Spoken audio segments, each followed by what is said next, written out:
Happiness is the new success. Kebahagiaan adalah sukses baru. Sukses bukanlah mencapai kekayaan, jabatan tinggi, popularitas, atau kehebatan lainnya, tetapi hidupnya tidak bahagia. Yuk, ngobrolin bareng, menemukan cara bahagia untuk mencapai sukses tersebut di acara Ngopi Ngobrolin, postingan Instagram yang ada di 8 Roda Kehidupan dan Inspirasi Hidup Bahagia.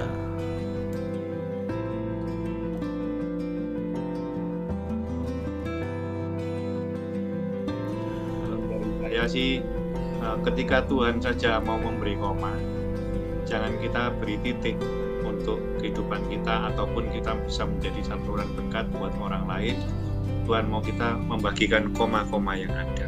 Jadi begitu kita kasih koma, opsi-opsi itu akan Tuhan kasih, akan muncul dengan sendirinya dari pikiran kita, dari pengalaman kita maupun dari orang lain. Selamat malam teman-teman. Saat ini kita akan belajar metaprogram.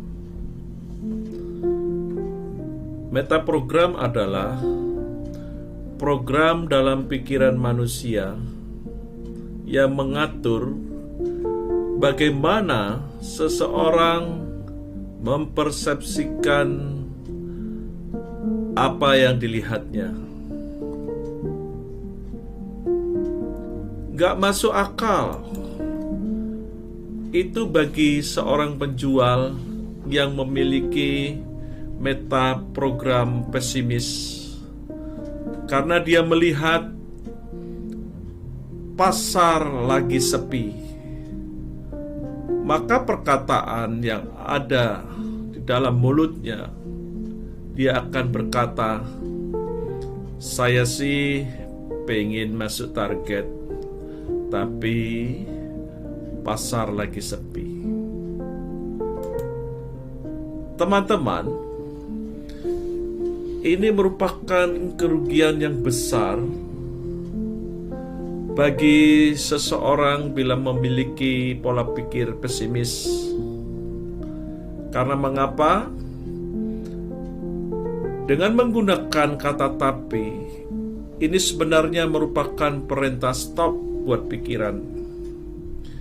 Bukankah kita ketahui bersama bahwa pikiran manusia itu memiliki potensi yang paling besar justru ada di pikiran bawah sadar, di mana dia memiliki kurang lebih 85%. Teman,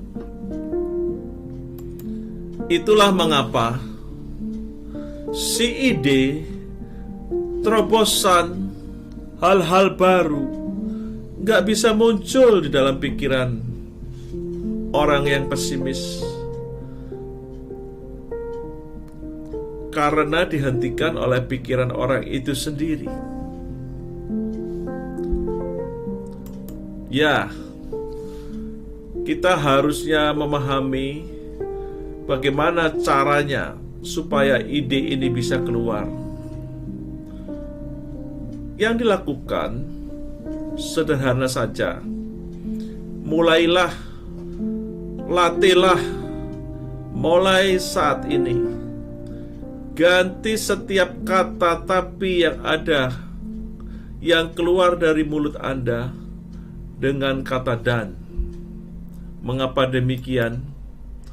Karena ketika kita mengganti kata tapi dengan dan, yang terjadi adalah seperti ini.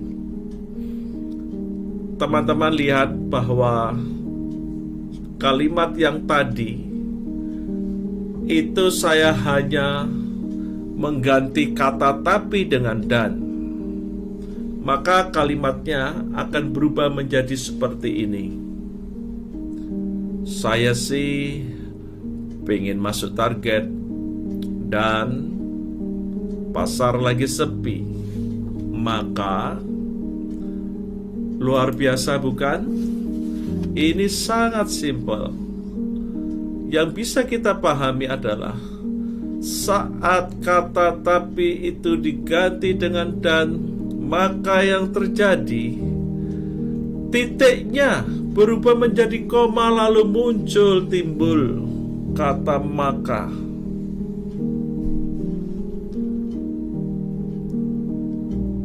Apa saja yang ada di pikiran bawah sadar Anda akan keluar. Akan banyak ide-ide yang bermunculan,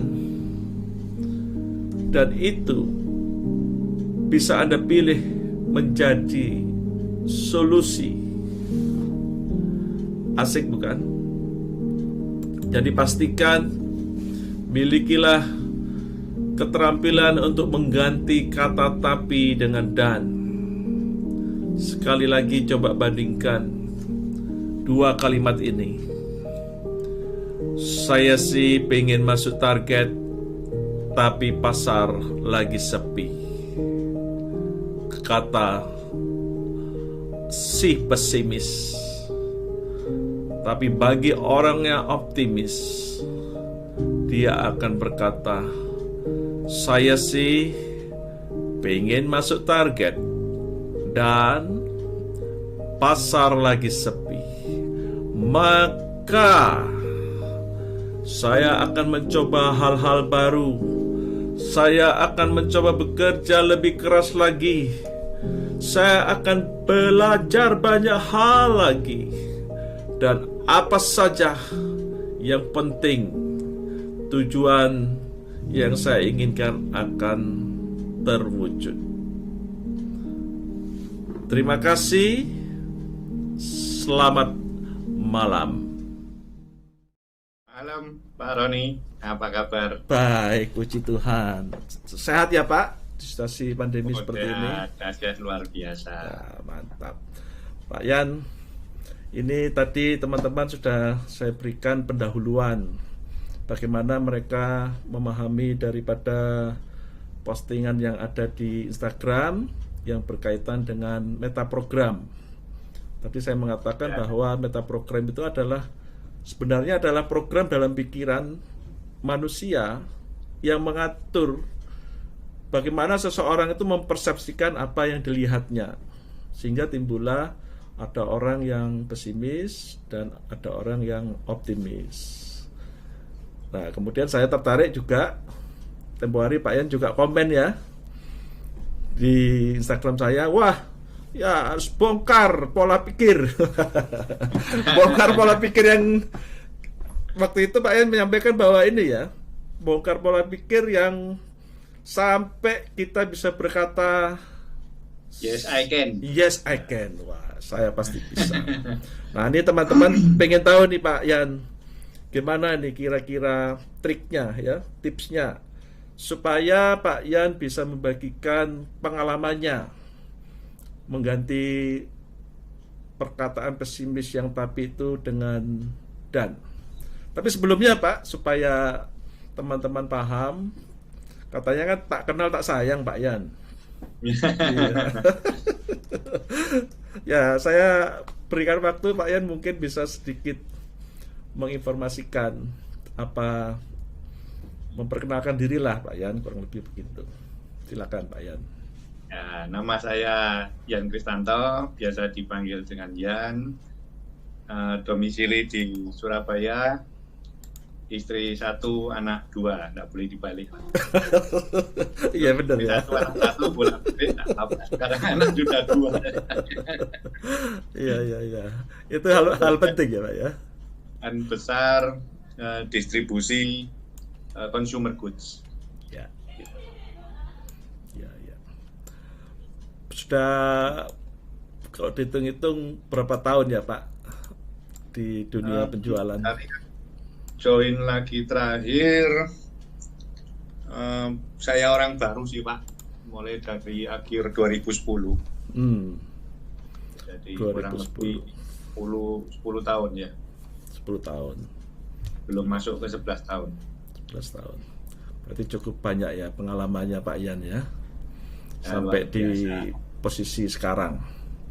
Kalau ditarik mundur di penjualan ya mulai tahun 99 sebetulnya. 99. Nah, Ya. itulah teman-teman. Ayo kita kulik bareng-bareng. Teman-teman bisa bertanya lewat chat ya. Atau kalau nanti ada yang mau gabung bisa juga. Saya persilakan kepada Pak Yan untuk waktunya diambil. Silakan membagi ilmunya ini Pak Yan. Silakan Jadi Pak Yan. saya tertarik dengan ngobrolin postingan Instagram dari Inspirasi Hidup Bahagia. Ya.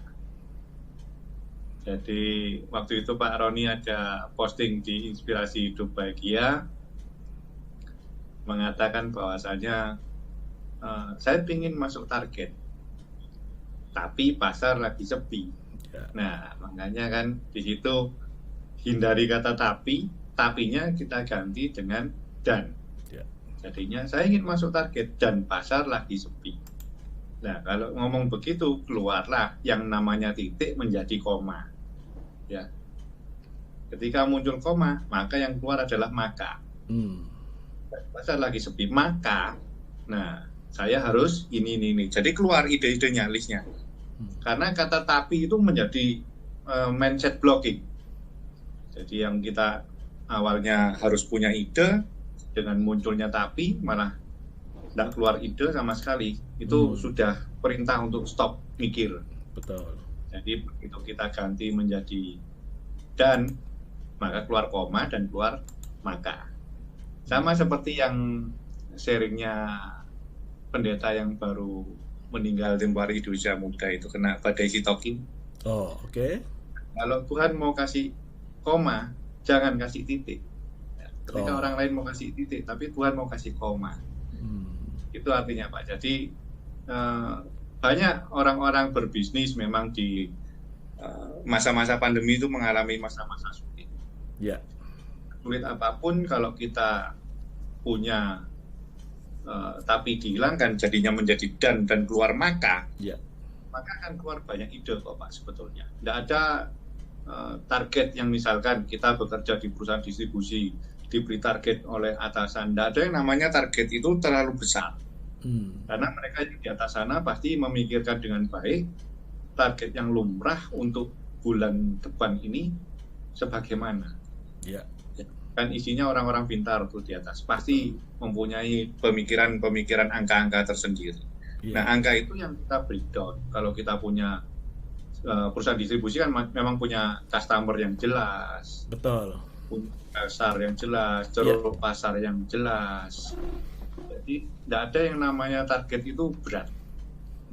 Jujur tidak ada yang namanya target itu berat kalau kita punya mindset koma itu tadi, Pak Roni.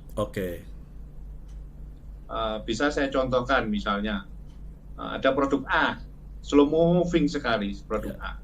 Saya ditarget 8 dos ini Pak misalnya. Saya harus jual 8 dos ini 1 bulan ini. 8 dos mungkin bagi sebagian orang tidak berat, tapi kalau untuk daerah yang memang susah, 8 dos itu bisa seorang sales katakan berat sekali Pak, 8 dos. Nah, maka saya membongkar mindset mereka. Ketika mereka titik, saya coba rubah mindset mereka untuk koma. Bagaimana caranya?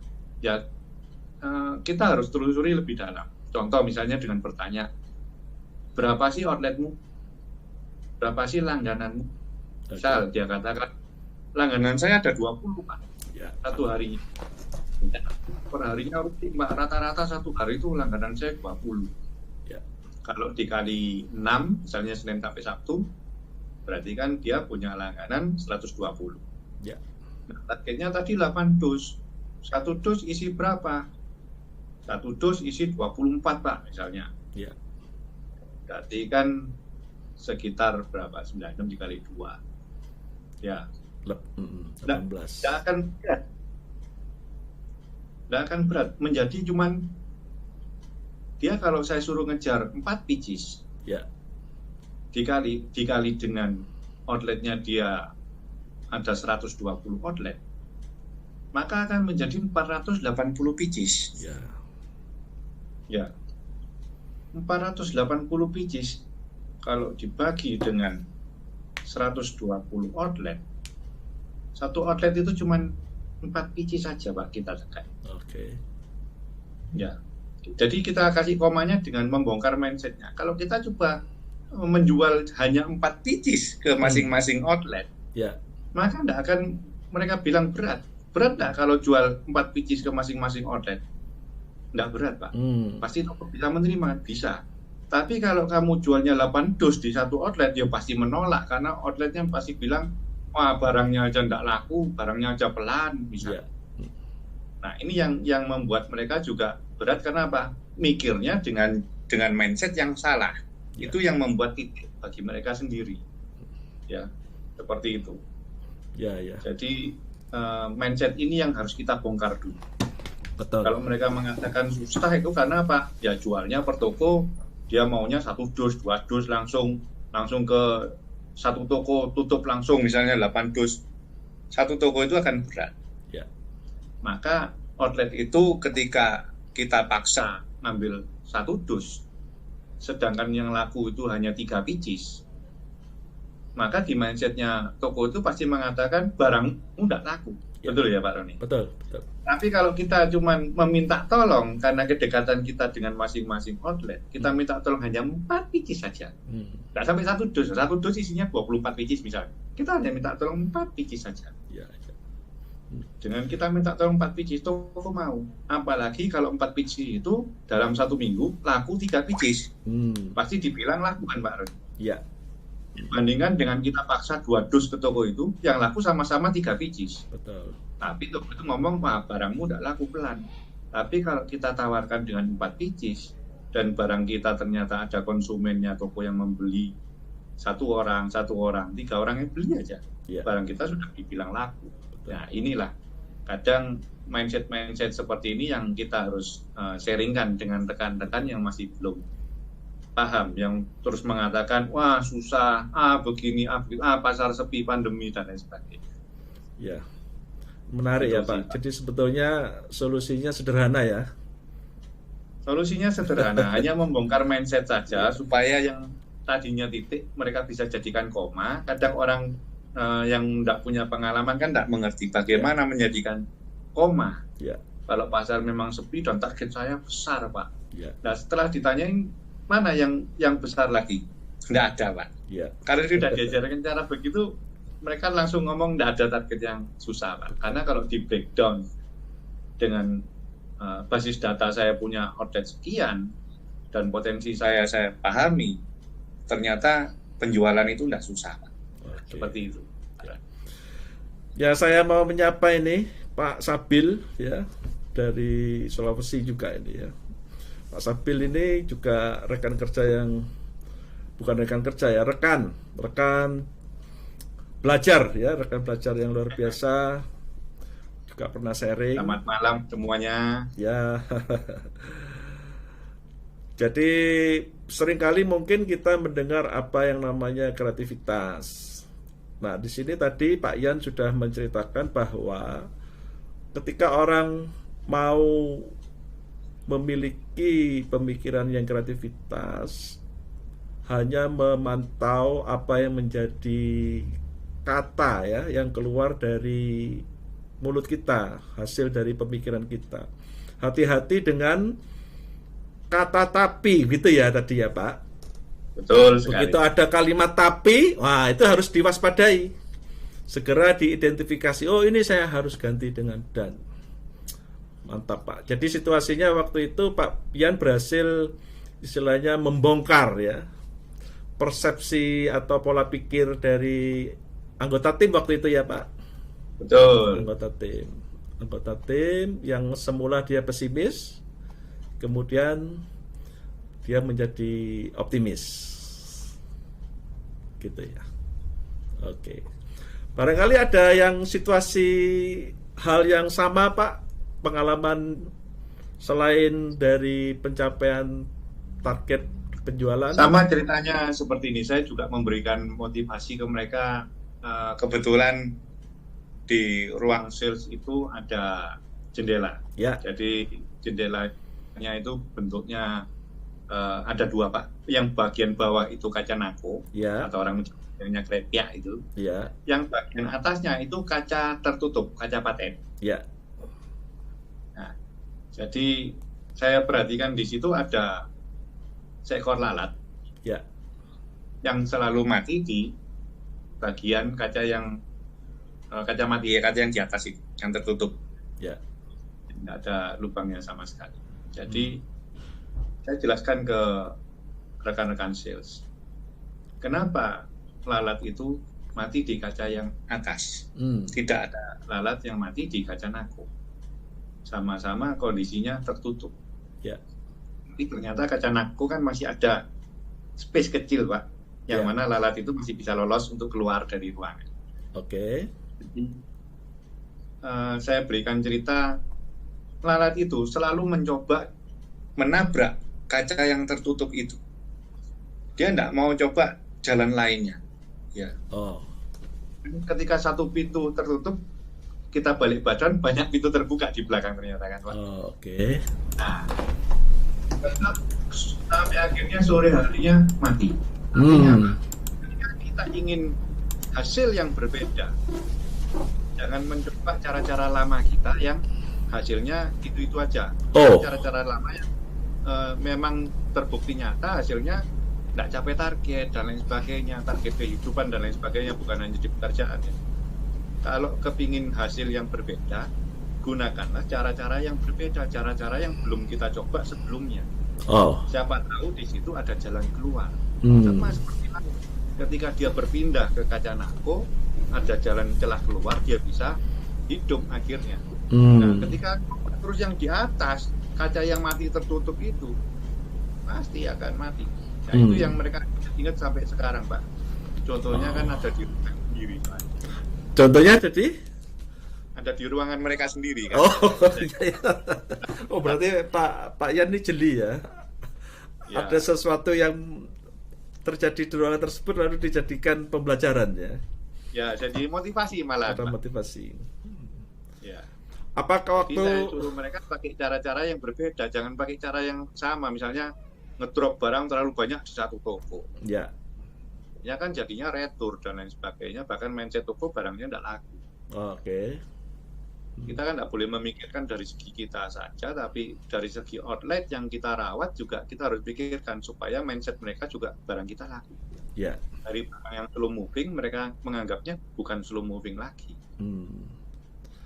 Apa nggak ada kekhawatiran ya Pak dari mereka ya? Kalau misalnya mereka mencoba hal baru misalnya gitu. Ada Pak, ada juga yang menginterpretasikan motivasi kita dengan salah, ada juga. Ada juga. Misalnya, saya lupa menyampaikan hal pentingnya. Misalnya hal pentingnya adalah kedekatan dengan customer, ngobrol apa adanya, meminta tolong kalau kita mau minta tolong 4 pieces misalnya. Ya. Nah, ada yang tidak minta tolong ke toko, jadi main sisip. Oh. Tokonya tidak ngorder, wah tak sisip aja yang produk A tadi yang slow moving, tak sisip 4 pieces saja. Nah, ada yang tidak minta tolong begitu, tapi main sisip. Setelah barang dikirim, akhirnya apa? Toko kembalikan, loh saya tidak ngorder ini, kembalikan aja. Jadi dikembalikan ke orang pengiriman, misalnya begitu. Okay. Ya. Waktu barang dikirim, dia kembalikan. Itulah, jadi hubungan dekat dengan customer kita itu sangat-sangat penting. Sangat penting, ya betul. Dan ngobrol dengan kita dekat, outlet kan juga kalau kita minta tolong kan tidak pasti menolak, ada yang menerima, ada yang menolak. Ya. Tapi kan tidak semua menolak. Bagaimana caranya? Ya selalu pakai cara-cara. Tidak boleh pakai cara-cara yang lama kalau ingin hasilnya berbeda. Gitu. Ya. Penting sekali cara baru itu harus dilakukan ya Pak. Ya, sangat betul. Tapi ada loh Pak yang mereka sudah mungkin tahu cara baru tapi kurang yakin apakah ini hasilnya akan lebih baik dibandingkan dengan yang lalu. Saya juga beberapa kali itu kan melakukan hal yang sama atau seperti Pak Ian. Ya. Tapi kemudian orang tersebut istilahnya ragu ya, mungkin dengan cara baru karena mungkin gak yakin dengan hasilnya, atau gak yakin juga dengan cara baru itu, dia belum mahir. Nah itu biasanya pengalaman Pak Yan, bagaimana cara mengatasi daripada keraguan untuk orang melakukan cara baru? Ya oke. Ini pertanyaan yang bagus Pak, contoh Ya. yang bagus. Ya. Ada juga tim yang menerima motivasi kita dengan baik, ada juga yang menerima dengan ragu-ragu. Ya. Saya pilah-pilah Pak. Oh, oke. Evaluasi selama 3 hari ke depan, mana yang masuk tim ragu-ragu, mana yang masuk tim sukses. Oh, gitu ya. Ini menarik ya teman-teman. Ada tim ragu, ada tim sukses ini. Ya kan kita punya penjualan itu bukan satu orang, Pak, Ya. kan banyak. Betul. Jadi kita pilih, oh orang saya yang ini berhasil, orang saya yang ini tidak berhasil. Ya. Nah, yang tidak berhasil ini juga kita mesti ajak ngobrol. Yang berhasil kita ajak ngobrol tapi terpisah. Jadi Oke. kita ngambil dulu yang berhasil dulu, Pak. Oh. Berhasil kita tanya, kenapa kok bisa berhasil? Nah, obrolan ini yang juga menjadi motivasi saya bisa ngasih jalan keluar kepada yang belum berhasil. Oh. Itu loh, itu mencoba pakai cara begini-begini berhasil. Jadi kamu bagaimana? Iya Pak, saya takut Pak untuk ini, takutnya dikembalikan dan lain sebagainya. Nah, kendala apa kita harus dengarkan. Artinya kita memberi mereka supaya mereka bisa menghirup udara dengan solusi. Ya. Menghirup udara tanpa solusi atau tanpa polusi. Ini Pak Heri ini ya. Pak Heri kayaknya gabung ini Pak. Jadi ini Pak, saya juga ilmu-ilmunya dari Pak Heri. Nah iya. Jadi dapat Pak Roni, kita pilah-pilah mana yang tim yang kurang berhasil, Ya. kita pelajari dulu kendalanya apa. Betul. Dari kendala muncul solusi lain dan kita adu. Yang itu aja bisa, yang Ya, itu ya. aja orang baru bisa. Betul. Nggak ada orang lama kok nggak bisa. Kendalanya apa, diajak ngobrol. Jadi Ya. kita buka mindsetnya supaya tapi tadi menjadi dan Ya. keluar koma. Betul. Tidak titik di mindset mereka. Itu yang perlu dibongkar terus. Dengan cara apa? Membuktikan. Bila perlu kita join visit sama mereka, membuktikan bahwasanya cara kita efektif. Ya, betul. Kalau dibuktikan dengan join visit, mereka kadang kan takut, ingin tahu dicontohkan berapa kali. Ya. Ya, kalau saya pernah diajari Pak Roni mencontohkan kan harus berulang kali. Iya. Ya karena sejatinya tidak ada orang yang gagal ya Pak Yan ya. Betul, yang ada adalah orang belajar, Pak. Iya, yang ada adalah orang sukses atau belajar. Iya, yang sukses kita sebut sukses, yang gagal bukan kita sebut gagal tapi Belajar.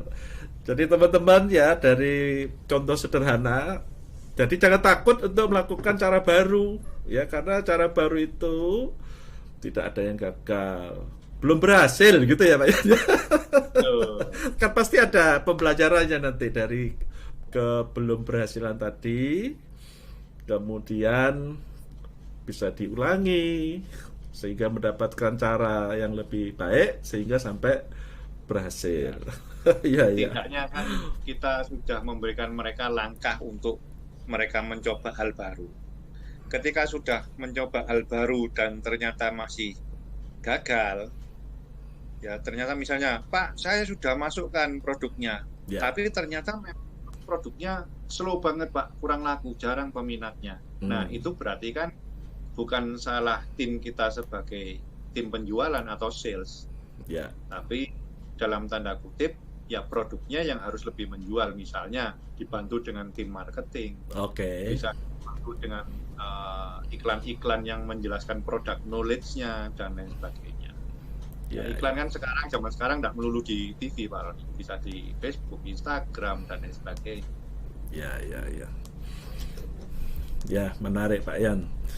Jadi teman-teman kalau punya anggota tim atau teman sendiri yang memiliki pemikiran yang pesimis, berlatihlah atau gantilah dengan pola pikir optimis. Cara latihannya mudah ya, hanya mengganti kata tetapi dengan dan. Saya percaya sebetulnya Pak Ian ini juga akan memiliki pengalaman yang banyak ini ya. Bisa cerita lagi Pak, barangkali apa situasi yang lainnya yang implementasi dari penggunaan kata tetapi dengan dan. Jadi mungkin bisa cerita situasi yang terjadi itu seperti apa ya. Lalu kemudian kaitannya tindakan apa yang dilakukan. Kemudian akhirnya dari hal yang tersebut itu ada hasil yang signifikan. Contoh lainnya. Selamat malam Bu Natalia juga. Ya, boleh Pak ceritakan pengalamannya gimana? Contoh adalah kita juga misalnya punya tim SPG misalnya. Ya.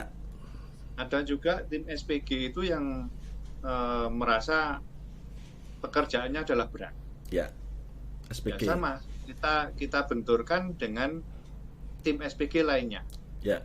Tim yang lainnya ketika kita paksa misalnya jual harus sekian produk ya atau sekian rupiah ya misalnya.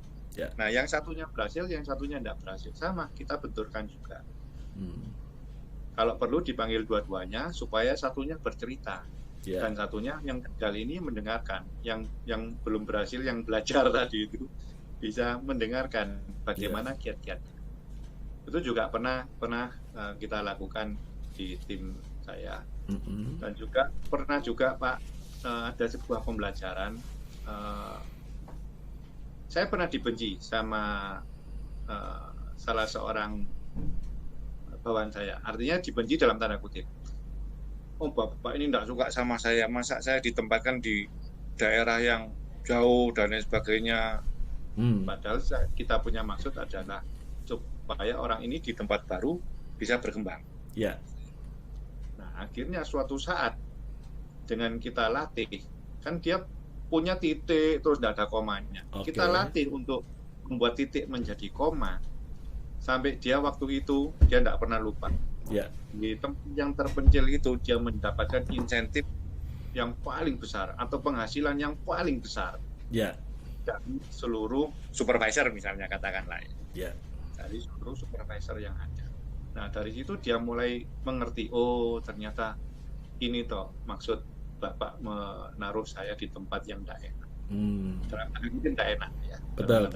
Nah, zona nyaman dia di kota, terus kita dalam tanda kutip buang ke zona baru, zona yang tidak nyaman bagi dia. Ternyata zona yang dia pikir tidak nyaman ini adalah zona nyaman yang baru sebetulnya bagi dia.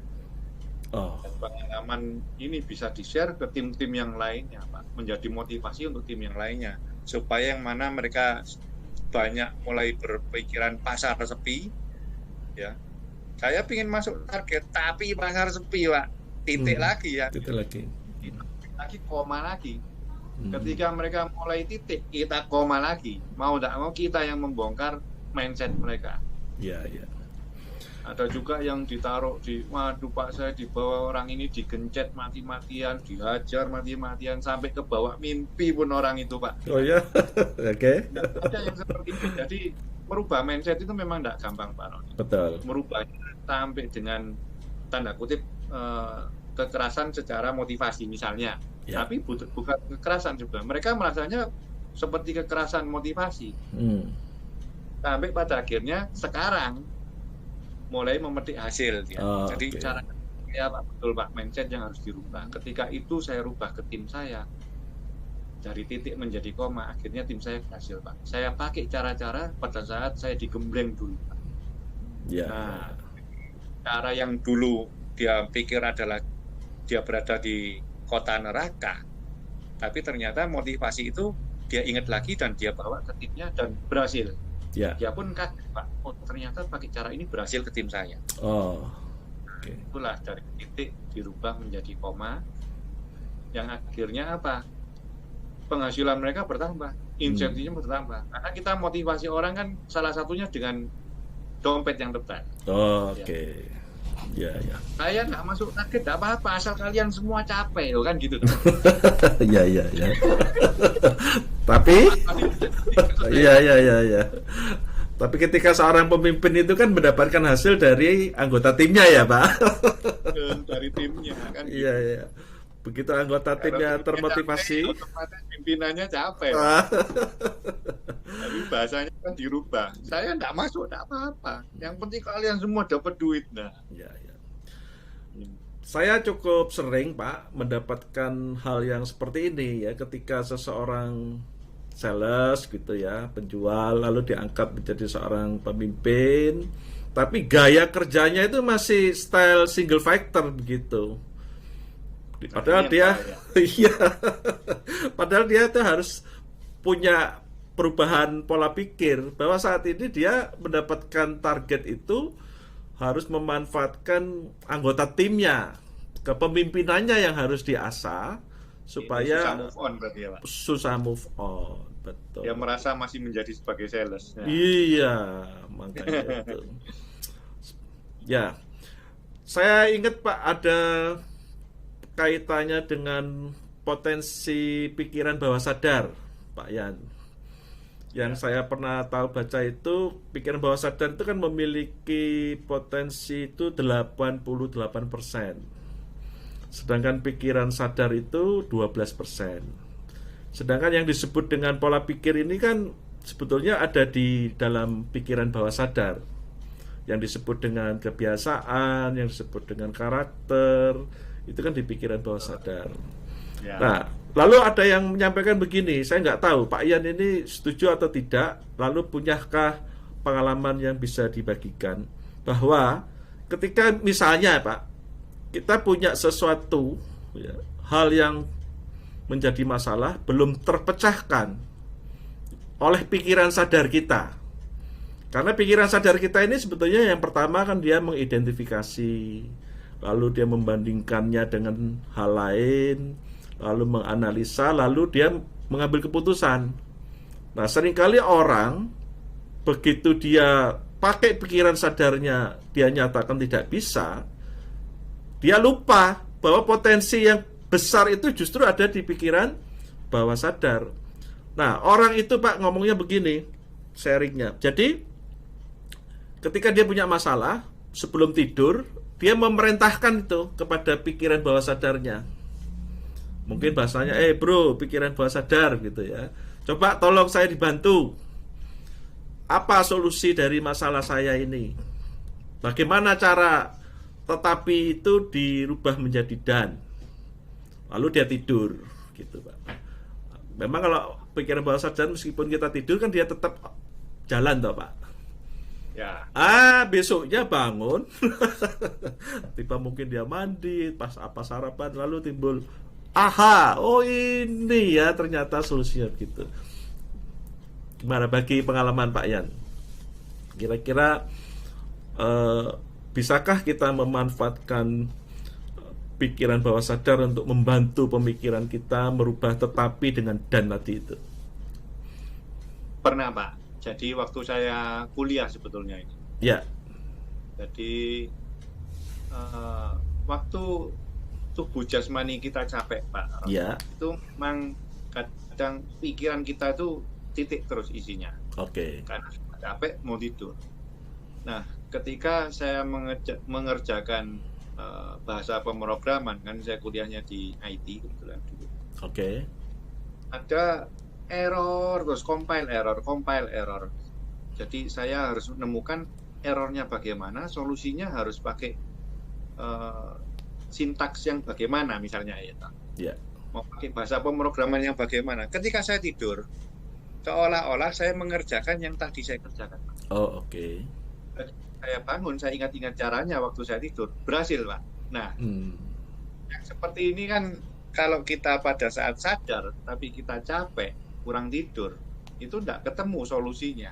Yeah. Titik terus sudah ngantuk setengah mati. Tapi begitu kita sudah istirahat tidur, refresh, ketika bangun, alam bawah sadar mengatakan, semalam kamu mimpi mengerjakan bisa, langsung buka komputer, langsung saya kerjakan, jadi tidak error. Dan mantap. Nah itu pernah Pak, betul-betul terjadi. Ya. Alam bawah sadar yang bekerja. Ya. Jadi ini tips buat teman-teman semua.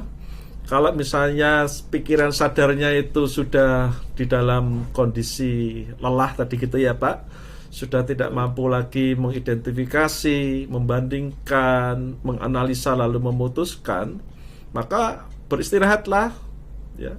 Tapi memerintahkan kepada pikiran bawah sadar untuk tetap bekerja. Jadi ini satu tips sederhana. Karena memang kalau yang teori tanpa praktek, itu saya tulis tuh di Instagram ya Pak. Kalau teori tanpa praktek itu omong kosong ya, omong kosong.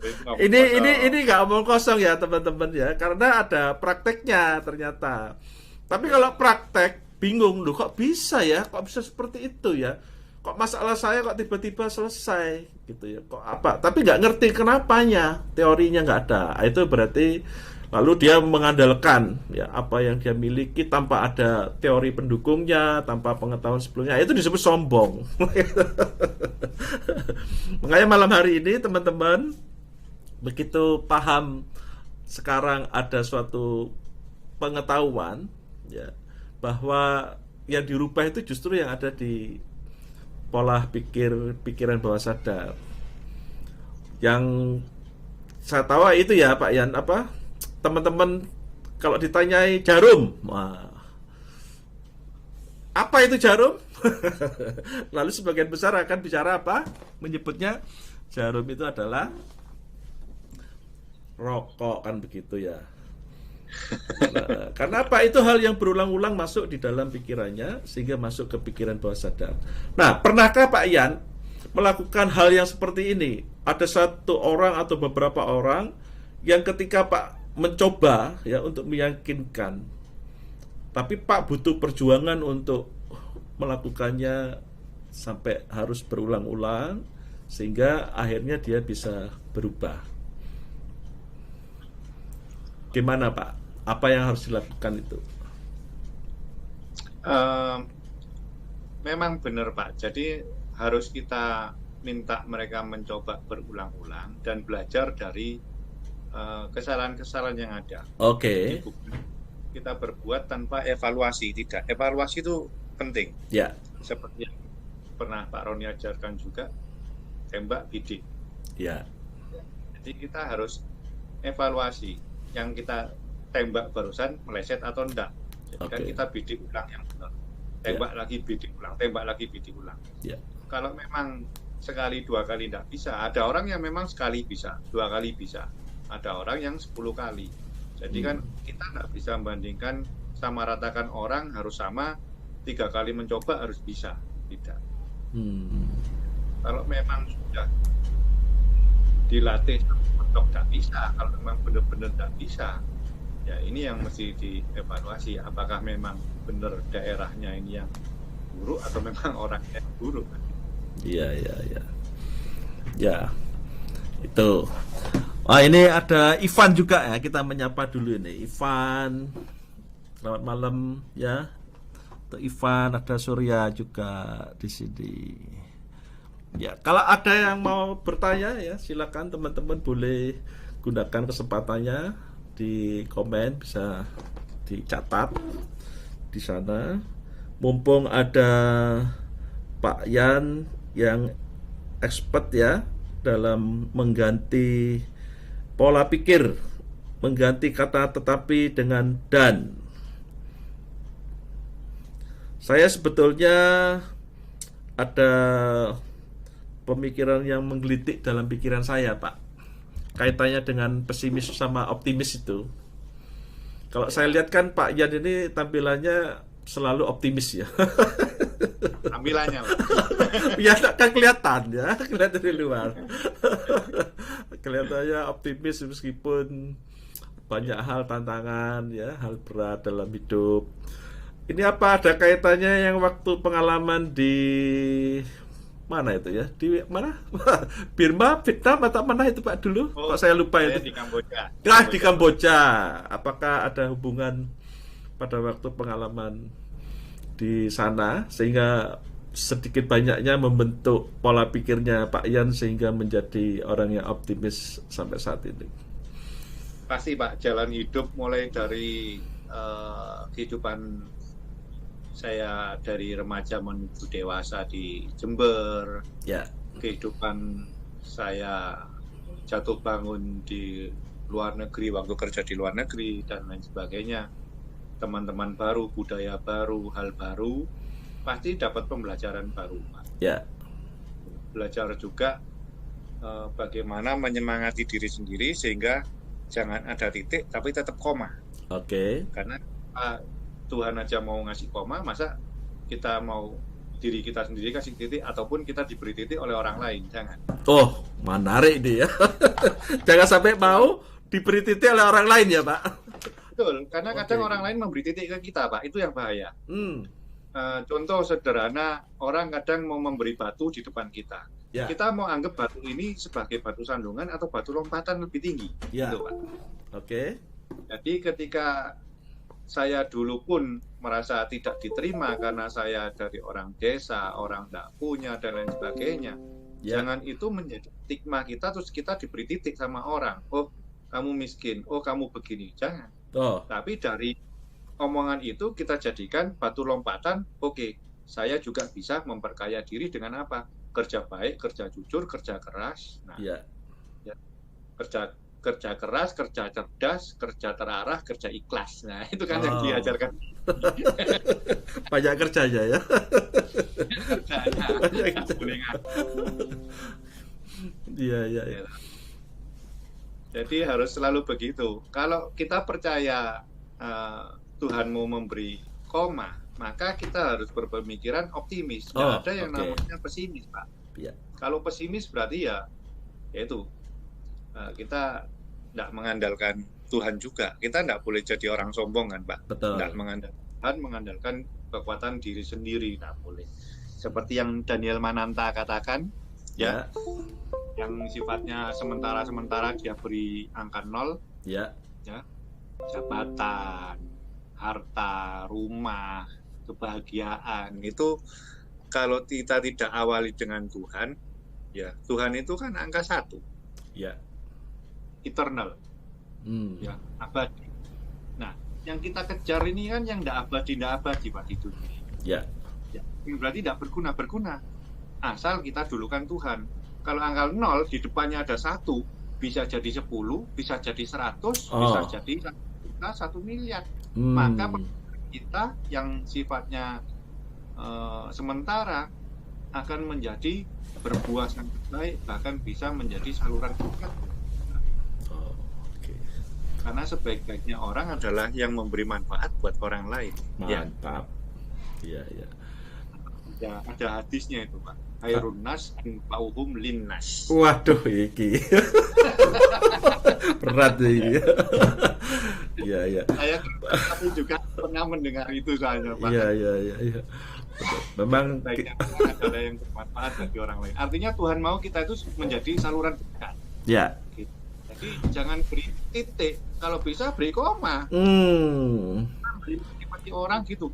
Kita dulu yang memberi koma kepada kehidupan kita, baru kita bisa motivasi orang memberi koma pada orang lain. Iya, iya. Jangan kita sendiri yang memberi titik, Pak. Wah, bahaya kalau pimpinannya memberi titik kan gitu. Iya, iya. Saya jadi kok ikut semangat ya dengerin Mbak Yan ini ya. Iya, iya. Kita kerjanya memotivasi orang. Jangan memberi titik kepada orang lain ya, beri koma. Iya. Karena Tuhan sendiri itu ya memberi koma ke kita ya, Pak. Karena kalau ketika kita berprestasi, Pak, ya itu Ya. enaknya. Kalau kita membangun tim, harus tim yang berprestasi. Betul. Ketika kita berprestasi, artinya apa? Kita juga memberikan koma kepada orang lain. Oke. Nah, ketika kita tidak berprestasi, yang Semar katakan itu terjadi. Jadi maju dengan menginjak orang lain, maju dengan menyikut orang lain. Sorry, Tinggi dengan sorry Pak Yan, tadi siapa yang katakan Semar? semua. Semar? Iya, Oh, Semar yang di pewayangan itu. iya. Oh, oke. Kan saya pernah, ya tepatnya kata-katanya saya lupa, tapi Ya. artinya jangan sampai kita maju itu dengan ikut orang lain, Oh, oke. nendang orang lain, nginjek orang lain, gitu loh Pak. Oh, iya, mantap. Jadi, ketika kita tidak berprestasi, maka biasanya orang yang tidak berprestasi menjalankan itu, Iya. nginjek orang lain supaya dianya bagus, misalnya begitu. Iya. Ini yang kita bentuk di tim kita, jangan, karena Tuhan mau kita itu menjadi saluran berkat, maka kita harus menjadi inspirasi, Oke. kita harus motivasi. Ya, Dengan apa? Pengalaman hidup yang kita punyai, pengalaman menjual yang kita punya, pengalaman. Ya, saya zaman dulu satu hari cuman dapat omset 8 dus saja Pak, pernah itu. Oh, Mencoba produk baru, jualan setengah mati, ya satu hari sudah melewati sungai dan lain sebagainya, naik mobil L300 dapat omset cuma 8 dus. Malu sebetulnya mau pulang ke kantor dengan pengalaman ini. Tapi ini kan pengalaman yang kita bisa jadikan ketika kita nemu titik, kita belajar koma. Belajarnya dari mana? Dari orang lain. Bukan bisa, dari teman sepantaran kita juga bisa. ya. Mereka kok berhasil ya? Saya perlu belajar. Jadi tidak boleh sombong juga Pak. Belajar. Belajar bisa dari siapa saja. Tidak melulu harus dari atas. Iya. Mantap. Pak, tadi ada pertanyaan dari Ivan. Mungkin di chatnya Pak Yan masih bisa kebaca, Pak. Cara Pak Yan selalu punya pikiran optimis. Mungkin ada kebiasaan yang dilakukan Pak. Thanks. Ya betul, salah satunya ya betul yang katanya Pak Roni, mungkin ada pembelajaran dari Kamboja, betul. Karena sekali kita merantau, lah ini enaknya orang merantau gimana? Yeah. Sekali kita merantau, nggak ada yang namanya cengeng di negeri orang. Siapa yang membantu kamu kalau nggak dirimu sendiri kalau kamu cengeng? Orang lain dari negara lain belum tentu mau rela membantu kita. Ya.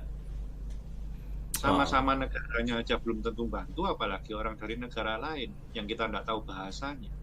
Oke. Jadi pelajaran ya kita harus memotivasi diri, memperkaya diri dengan ilmu, dan membaginya dengan gratis. Wow. Dulu ada orang yang bertanya saya, komputerku rusak, bisa tolong diformatkan.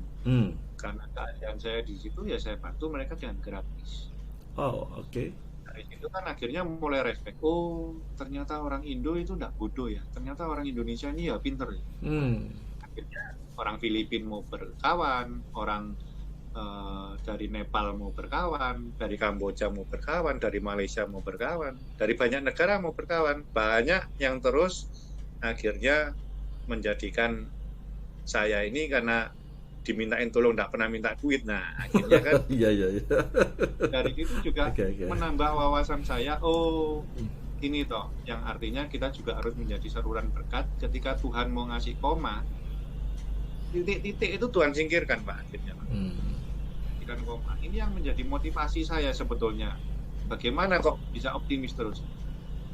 Nah Tuhan aja mau ngasih koma, masa saya mau ngasih titik ke diri saya sendiri maupun orang lain. Nah, itu yang menjadi saya tetap optimis Pak. Karena apa? Ya, kita punya Tuhan. Ya. Karena saya dulu juga pernah mencoba untuk menjadi ateis, gagal Pak. Oh, ini menarik lagi nih. Nah, ini pembahasan lain lagi.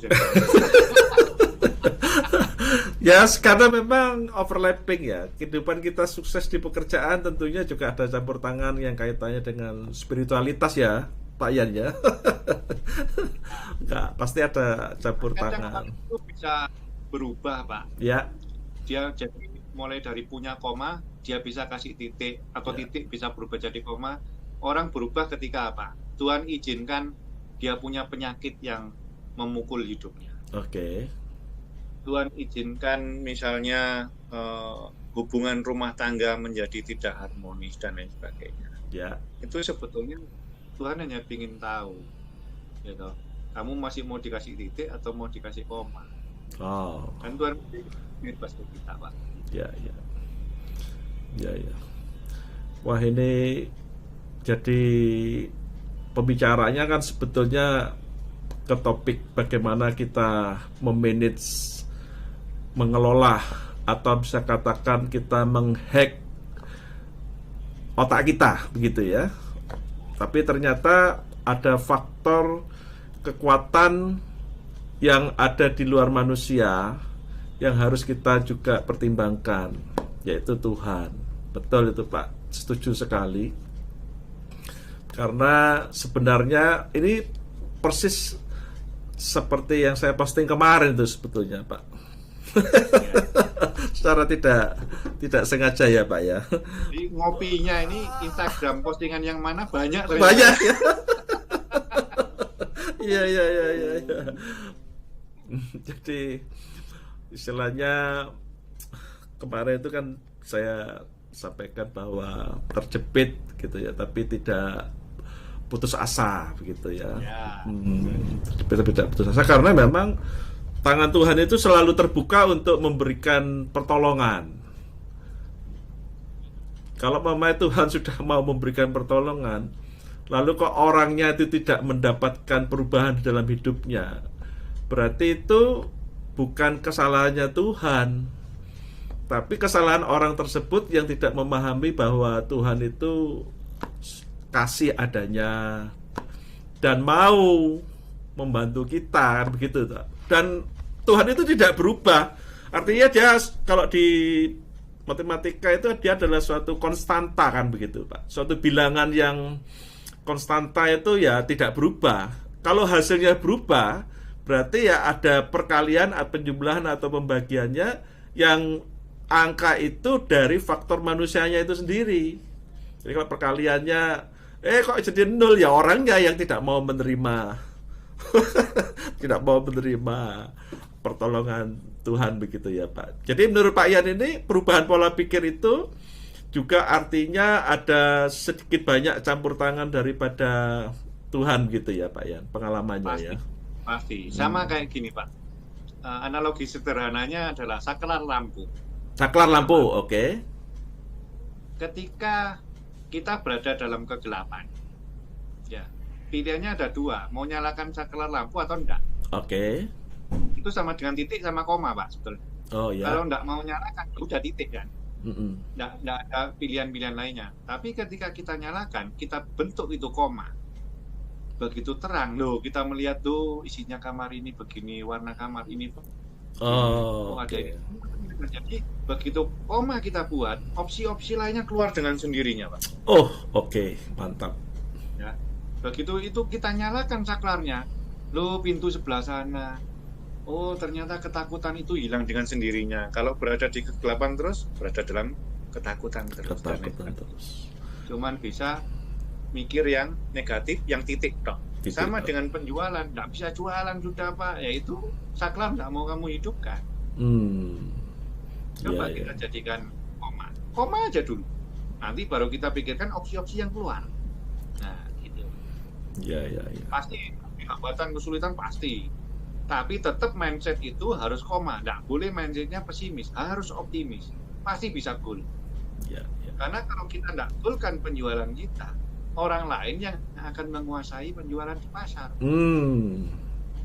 Produk yang sama dengan produk kita banyak di luaran. Tergantung bagaimana tim kita merubah mindset kita dan merubah mindsetnya outlet bahwasanya produkmu laku. Oke. Ya. Baik. Jadi intinya dari apa yang disampaikan oleh Pak Yan ini, bahwa ketika kita merubah titik menjadi koma, maka yang namanya ide itu akan bermunculan begitu ya Pak Yan ya. Pasti. Dari ide-ide yang ada itu kemudian dipilih sebagai solusi dari permasalahan yang ada yang dihadapi oleh orang. Dan belajarnya tidak mungkin semalam ya Pak. Belajarnya tidak mungkin semalam. Poinnya di sana. Wah, mantap ya. Nggak terasa ini kita sudah mau sampai di 1 jam ini ya Pak. Ya. Nggak salah, IG Live ini ada batasannya nggak ya? Atau bisa? Tahu, ini justru pengalaman pertama saya IG Live ya. Ya. Saya nggak ngerti caranya dan juga saya kulaan dari Pak Roni ini. Oh, sama Pak. Gitu ya. Teman-teman. Narasumber juga. Sama Pak. Saya ini juga IG Live yang pertama ini. Teman-teman mungkin ada yang bisa memberikan info ya, apakah IG Live ini ada batasan waktu atau tidak? Kalau enggak ya kita ngobrol terus ini ya. ketika kita closing.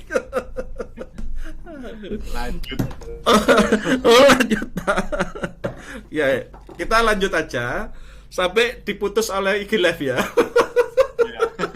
Saya mau Instagramnya diputus. Ya. Jadi bahannya Pak Roni di Instagram memang menarik Pak. Makanya kita mau postingan yang mana ini? Ya, saya comot yang ini karena Ya. juga pengalaman yang baru terjadi dan bisa menjadi motivasi untuk tidak hanya di dunia penjualan, Betul. kehidupan pribadi bisa menjadi motivasi. Nah, Pak Yan, tadi kan Pak Yan menyinggung bukan hanya di kehidupan penjualan, tapi bisa di kehidupan pribadi gitu. Boleh Pak, kalau tidak keberatan, pengalaman penggunaan merubah kata tapi dengan dan yang bukan di penjualan. Dengar-dengar kan Pak Yan sudah dikaruniai anak yang kedua nih ya Pak ya dalam waktu. Boleh cerita Pak, karena memang kalau di 8 roda kehidupan, wah itu ya, itu ada 8. Promosi. Iya. Ada sisi yang namanya spiritual. Kita bisa singgung juga kesehatan, mental, sosial, keluarga, pekerjaan, keuangan, rekreasi juga bisa, Pak. Iya, nah. Boleh Pak di bidang mana? Kalau Pak tadi kan bicara seputar di pekerjaan, gitu kan? Ya. Nah, boleh di bidang-bidang yang lain kalau sekarang. Kalau di kehidupan pribadi Pak, ya banyak lah. Mulai dari kehidupan yang di Kamboja sampai sekarang. Ya. Dan juga sama ketika orang pertama berkeluarga. Ya. Ketika masih belum dikaruniai anak, pasti Ya. mikirnya yang lain orang di luar sana banyak juga yang mencibir, misalnya mencibir saya, oh impoten dan lain sebagainya. Semua itu tidak perlu kita yang balas. Oke. Biarlah waktu yang menjawab. Akhirnya apa? Punya anak Hans. Tidak perlu kita yang keluar-keluar juga sudah ada koma, tidak ada titik tapi ada koma. Oh, Ya, oke. Terus juga ketika anak kedua lahir dengan spina bifida, ya, itu kalau saya mikir titik, ya habis sudah. Karena kan mikirnya, waduh biayanya besar. Apalagi waktu pendaftaran di sebuah rumah sakit swasta di Surabaya, saya harus nunggu 3 jam. Adalah anak saya butuh penanganan segera. Nah, lahir dengan spina bifida. Oh, oke. Akhirnya saya memutuskan bagaimanapun juga berapapun biayanya saya bayar. Walaupun saat itu jujur tidak ada duit, Pak. Tidak ada duit karena habisnya operasi itu pasti di atas 100 juta. Wow. Pasti mikir, waduh kalau saya beri titik, ya hubungannya dengan nyawa anak saya. Ya. Jadi kan kita punya optimis bahwasanya Tuhan yang menyediakan. Kalau Tuhan mengizinkan ini terjadi, ya Tuhan mengizinkan saya melewatinya. Oke. Kita harus tetap optimis, ya. Tetap optimis. Tuhan yang menyediakan. Saya percaya itu Tuhan yang menyediakan. Buh, piye carane? Jangan. Iya. Bagaimana caranya? Kita asal percaya Tuhan yang menyediakan. Ya. Akhirnya saya ngomong ke, mungkin ya karena yang resepsinya ini enggak percaya model begini bisa bayar, ya karena memang jujur waktu itu memang enggak punya duit, tapi saya bilang berapapun biayanya saya bayar. Akhirnya saya ke administrasi, diperkirakan biayanya dan lain sebagainya. Oke, anak saya masuk dapat kamar. Oh, oke. Ya kasihan, baru umur berapa hari harus di swab, masa pandemi gini kan harus disagrok itu. Oh iya. Anak kecil kasihan sekali. Baru umur berapa hari harus dioperasi. Tapi ya itu, kita masih punya semangat bahwasanya kita harus beri koma, jangan beri titik. Oke. Selanjutnya opsi-opsi akan muncul, Pak. Ya. Sorry Pak, tadi saya kok baru dengar ya bahwa kelahiran yang kedua dari anaknya Pak Yan ini ada apa? Spina bifida. Ah, Meningokel. Jadi waktu lahir itu di atas tulang ekornya, atas dikit gitu.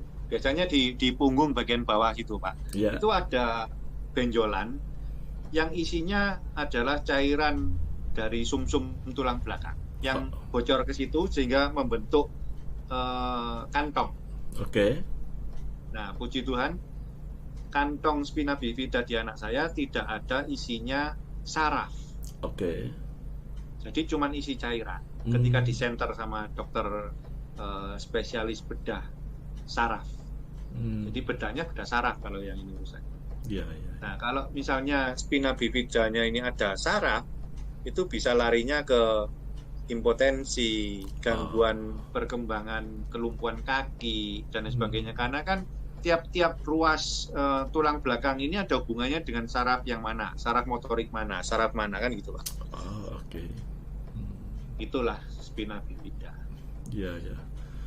Saya nggak bisa membayangkan, Pak. Jadi nanti takutnya juga kalau cairan itu kembali ke otak, kan hubungannya otak, sumsum kan belakang ini kan kayak jalan tol, Pak. Ya. Baru ke tulang ekor. Nah, kalau itu ditutup, kalau nggak sempurna, itu bisa kembalinya cairan masuk ke otak. Kalau masuk ke otak, jadinya apa? Hidrosefalus yang kepalanya gede. Oh, oke. Saya berdoa terus, semoga itu terjadi. Ya sampai sekarang sih, puji Tuhan baik-baik saja anak saya. Udah mulai bisa tengkurap, itu bahagianya luar biasa. Waduh, puji Tuhan ya, Pak. Karena dokter spesialis bedah saraf itu pun bilang, ya mungkin tumbuh kembangnya tidak seperti anak normal lainnya. Ya. Tidak apa-apa ya, kita namanya orang tua yang dipercaya Tuhan untuk dititipi anak ya, kita harus beri koma terus, Pak. Beri koma terus, tidak boleh positif. Perkatakan hal-hal yang positif terus. Proses ketika persalinan dari mengetahui bahwa ada hal yang harus disikapi dari kelahiran anaknya Pak Yan yang kedua ini, itu berapa lama, lalu peperangan di dalam pikirannya itu sampai seberapa ruwet gitu mungkin gitu ya, Pak ya. Tapi kok bisanya Pak Yan masih, tadi saya dengar menggarisbawahi bahwa tetap harus optimis gitu dan seterusnya. Itu mungkin boleh cerita, Pak, kiat-kiatnya, tip and triknya. Kalau pengalaman di anak pertama itu saya ingat sekali, kalau sudah mitoni 7 bulan itu dokter harusnya menyarankan USG yang 4 dimensi, Pak. Oh, jadi ketahuannya ada berapa, hidungnya mancung apa enggak. Oh ya, oke. Itu kan ada. Tapi yang di kedua ini saya tanya, dok ini sudah 7 bulan, 8 bulan, perlu enggak saya USG 4D? Kata dokter, udah usah, enggak apa-apa. Oh, oke. Nah, mungkin kesalahan saya di situ. Harusnya supaya ketahuan. Memang, Pak, kalau secara teknologi mungkin di Indonesia belum bisa bedah di dalam kandungan ya. Kalau luar negeri sudah bisa, cuman ya resikonya tinggi juga ya. Membedah spina bifida di dalam kandungan. Tapi ya ketahuannya adalah pada saat lahir, Pak. Dokter anak yang manggil orang tuanya, dalam hal ini saya, diberitahu bahwasanya anaknya lahir dengan meningokel. Ada meningokel, spina bifida sama. Ya, saya belum browsing waktu itu karena saya sudah lihat modelnya seperti apa, saya belum browsing. Ketika saya di administrasi salah satu rumah sakit swasta itu yang menunggu keluar biayanya kira-kira berapa, di situ saya browsing, di situ saya menangis. Karena tahu spina bifida itu seperti ini, ya udah. Kalau saya, Pak, menangis cukup sekali. Setelah itu saya tidak boleh sedih. Kenapa? Karena ada hubungan batin dengan si anak. Saya mau anaknya juga berjuang hidup. Karena umur berapa hari harus operasi. Operasi itu harus di anestesi. Anestesi itu pengaruhnya kemana-mana. Tumbuh kembang, dia masih bisa melewati operasi, bisa hidup atau mati dan sebagainya. Saya mau dia juga berjuang. Bapaknya juga harus berjuang. Nah, saya juga bilang sama istri saya, sedih cukup sehari, besok saya tidak mau kamu dan saya menangis. Kita harus beri koma. Kita percaya Tuhan beri koma, ya kita harus beri koma. Oh, mantap. Itu kalau di kehidupan pribadi seperti itu, Pak. Nah, kalau kita kasih titik, ya habis semuanya. Seperti kita nggak mau ngidupin saklar, ya gelap terus sudah, Pak. Oh, oke. Nggak keluar opsi-opsi yang lainnya. Nah, ini belajarnya memang nggak cukup semalam, Pak, untuk memberikan koma di dalam hidup kita. Masalah apapun, banyak orang yang suka mengasih titik, bunuh diri lah dan lain sebagainya. Banyak loh, Pak Roni, seperti Betul. yang saya pernah. Jadi adversity quotient itu penting sekarang ini. Bukan hanya IQ, EQ, SQ, tapi apa adversity ya Pak Roni? Betul. Adversity quotient Adversity quotient. itu penting. Jadi orang ini tangguh. Anak milenial sekarang ini harus tangguh menghadapi hidup, permasalahan hidup. Jangan kasih titik, maunya enak, titik, bunuh diri. No, jangan. Harus kasih koma. Anak milenial harus berani kasih koma. Ya. Itu kalau saya membayangkan posisinya Pak Yan waktu itu ya, rasanya ya kalau tidak memiliki kesadaran yang sungguh-sungguh, merubah menjadi dan itu gak gampang memang ya Pak ya, dari tapi menjadi dan ya, karena Pak Ya. biaya, lalu melihat kemungkinan resiko dari penyakit tersebut, lalu bagaimana mengatasi keresahan daripada si istri ya, pasti ya juga ya Pak ya. Nah, itu enaknya berkeluarga gitu Pak. Oh, oke. Jadi yang mikir bukan satu orang saya saja, Ya. yang mikir 2 orang. Besok kita mau ngutang kemana?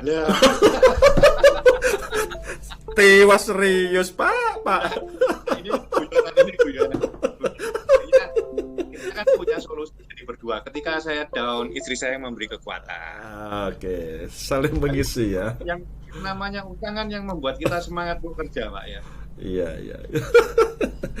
Oh ya Pak. Masukan tambahan dan sebagainya. Ini saya mau menyapa juga yang masuk. Ini ada Akram ini Pak ya. Nah, ini Akram juga salah satu yang merasakan titik menjadi koma, Pak. Betul. Boleh komen gitu. Pak Akram. Oh, Akram, silakan komen. Salah satu ya. yang saya ceritakan juga adalah Pak Akram tadi nih, Pak. Oh iya dong. Oh iya.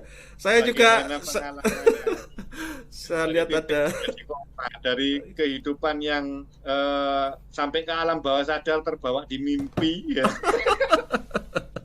Saya lihat juga ada Felix di sini ya. Ada C. Siska, wah ini saya ini belajar banyak sama C. Siska ini Pak. Ya C. Siska ini ya. Ada looknya soalnya Pak, jadi hidupnya penuh cinta Pak. Iya. Iya. Saya masih kepo itu loh Pak. Gak gampang orang itu memiliki kemampuan mengatasi kesukaran hidup yang adversity quotient. Wah itu saya waktu Pak Yan menjelaskan ke saya, itu saya juga kaget loh Pak. Kagetnya itu apa? Loh, ada ya kecerdasan atau kemampuan untuk memiliki kemampuan mengatasi kesulitan hidup. Dan omong-omong Pak Yan, 2 hari lalu tugasnya Pak Yan selesai itu Pak. Tuntas sudah. Sudah selesai. Iya. Baik Pak Yan, ini apa yang sudah kita komunikasikan ini sudah lewat lebih dari 60 menit loh ini Pak ya. Nggak kerasa ya kita ya bicara ini ya, Pak. Khusus untuk inspirasi hidup bahagia IG Live lebih dari 1 jam. Iya. Alias sama-sama nggak tahunya kita ini. Sampai sama-sama belajarnya. Sama-sama belajar. Jadi, saya ngomong jangan titik ya IG Live-nya kasih koma terus Pak Roni. Betul, setuju. Ya ini sebetulnya tadi yang di awal Pak Yan ngomong, yaitu harus ada cara baru yang kita tidak boleh ragu untuk mencoba. Ini kan termasuk cara baru yang belum pernah kita coba Pak Yan. Memberikan pembelajaran lewat IG Live, dan ini hal yang pertama kali buat kita berdua. Tapi sebenarnya kenapa kok kita berani melakukannya? Ya karena hal itu teman-teman semua ya, bahwa 1, Pak Yan tadi menandaskan bahwa kalau ingin mendapatkan hasil yang beda, jangan harap lewat cara yang sama, begitu ya Pak Yan ya. Betul. Kalau menginginkan hasil yang beda, pakailah cara yang berbeda. Kalau ada pernah dipakai sebelumnya, yang belum pernah dipakai sebelumnya, sama Pak Yan, kita belum pernah pakai ini sebelumnya. ya. Ya benar nih ya. Jadi teman-teman, kita bukan hanya teori ini ya, kita praktek ini dalam hal ini. Kalau ada keraguan atau ketakutan untuk melakukan cara baru, itu harus dilawan, ya, dilawan dengan pemahaman apa? Pemahamannya adalah tidak ada yang tidak berhasil, yang ada hanya sukses atau belajar. Wah, mantap sudah. Kalau begitu, jos. Isinya maju terus, pantang mundur gitu ya Pak. Maju terus, pantang mundur gitu. Ya. Baik. Tuh. Cisiskanya ketawa-ketawa, dia sebetulnya nih kalau gabung boleh loh, mau ikut gabung Instagram Live itu bisa lebih dari 2 loh.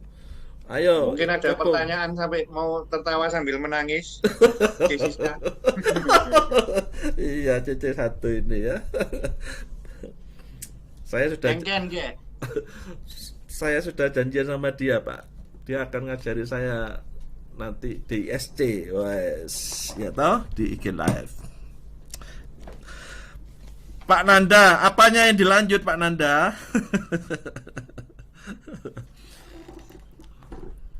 Pak Yan masih bersedia menerima pertanyaan kok Pak Sondi. Silakan kalau mau bertanya. Mau tanya titik tertingginya Pak Yan? 180 cm lah. 180 cm. Iya. Oke Pak Yan, kelihatannya harus ditutup dengan satu statement untuk mengakhiri dari pengalaman pertama kita berdua ini Pak. Mungkin silakan Pak Yan. Kapan kita lanjut lagi dengan yang lebih heboh lagi ya toh? Ya. Kalau dari saya sih, ketika Tuhan saja mau memberi koma, jangan kita beri titik untuk kehidupan kita, ataupun kita bisa menjadi saluran berkat buat orang lain. Tuhan mau kita membagikan koma-koma yang ada. Jadi begitu kita kasih koma, opsi-opsi itu akan Tuhan kasih, akan muncul dengan sendirinya dari pikiran kita, dari pengalaman kita maupun dari orang lain. Mantap. Itu teman-teman, jadi akhir dari pembicaraan kita pada malam hari ini, bagaimana kita menyikapi merubah kata tapi dengan dan, supaya pertama, pola pikir yang pesimis bisa berubah menjadi optimis, dan kita bisa menyarankan atau mengautosugesti, memberikan suatu pemikiran, membongkar pola pikir sampai kita bisa berkata pada diri sendiri, yes I can, gitu ya Pak Yan ya, dengan cara sederhana, yaitu mengganti kata tapi dengan dan. Sekali lagi terima kasih banyak Pak Yan atas sharing pada malam hari ini. Saya yakin saya ya apa begini ya. Saya yakin ini semua pasti memberi manfaat kepada teman-teman semua, dan saya juga secara pribadi mendapatkan hal yang baru. Jangan berikan titik kepada orang lain, karena kita punya Tuhan yang selalu memberikan koma di dalam kehidupan kita. Terima kasih. Selamat malam Pak Yan, juga selamat malam teman-teman. Sampai Terima kasih. ketemu lagi. Gimana? Seru kan obrolannya? Apalagi ya obrolan di acara ngopi berikutnya. Subscribe atau follow sekarang, dan pastikan like, comment, and share lewat sosial media kamu. Happiness is the new success. Salam sukses, salam bahagia.